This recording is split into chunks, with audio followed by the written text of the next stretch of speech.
इस वक्त हम हैं जनाब, इस वक्त के सामने जो नज़र आ रही है आपको पहाड़ी की चोटी, यह है अल मशहूर गंगा चोटी, गंगा पीक।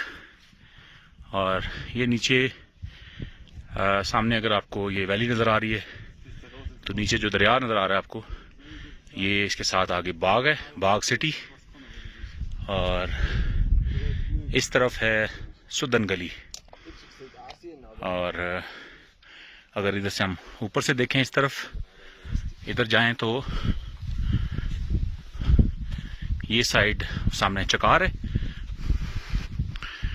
और ये साइड जो है इसके पीछे जो है वो 5-6 पहाड़ियाँ छोड़ें तो इंडियन बॉर्डर आता है।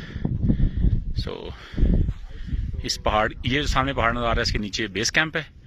और वो नीचे अगर आप देखें जहाँ पे बादल नीचे शुरू हो रहे हैं बहुत पीछे, तो यहाँ पे सुदन गली है।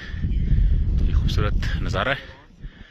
और आसिफ हमारे साथ हैं और हम जनाब ये सामने जो गंगा चोटी ऊपर कवर है भी बादलों से।